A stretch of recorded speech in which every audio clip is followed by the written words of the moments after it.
Berbicara tentang akhir zaman berarti kita mempercayai Alkitab dan melihat bahwa sesuatu sudah berada di ujungnya, sudah hampir berakhir.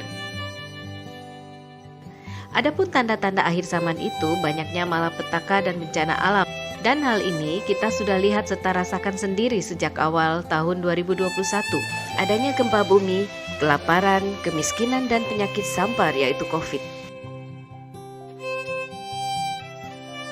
Tanda lainnya adalah manusia semakin egois, kejahatan banyak terjadi, kekerasan dan seks bebas, terjadi perang di mana-mana, kemerosotan moral, kedurhakaan dan adanya nabi-nabi palsu. COVID menimbulkan gejolak resesi ekonomi. Resesi ekonomi menyebabkan kelaparan. Kelaparan menimbulkan kerusuhan yang berbuah kekerasan. Kita juga perlu berhati-hati dengan munculnya nabi-nabi palsu yang bernubuat atau memprediksi sesuatu atas nama Tuhan, padahal dia akan menyesatkan atau punya modus yang lain. Tanda-tanda akhir zaman lain bukan saja kemerosotan moral, tetapi hati manusia yang menjadi tawar, dingin, iman yang patah. Manusia menjadi jauh dari firman dan hidup berdasarkan kedagingan.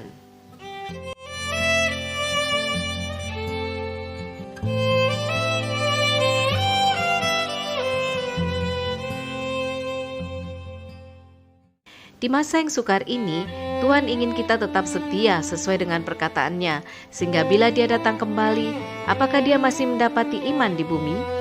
Apakah iman itu? Iman adalah dasar dari segala sesuatu yang kita harapkan dan bukti dari segala sesuatu yang tidak kita lihat. Oleh iman kita menerima keselamatan dari Tuhan. Sebab karena kasih karunia kamu diselamatkan oleh iman. Itu bukan hasil usahamu tapi pemberian Allah.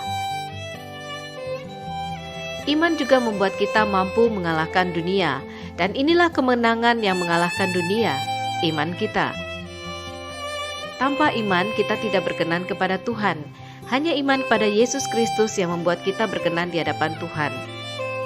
Itu sebabnya dalam menghadapi tanda-tanda akhir zaman, janganlah iman kita kepada Tuhan goyah, bahkan runtuh.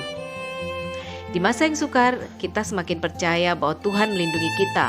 Kita perlu menyembah dan hidup lebih dekat lagi dengannya, sampai kita merasakan hadiratnya memenuhi hidup kita.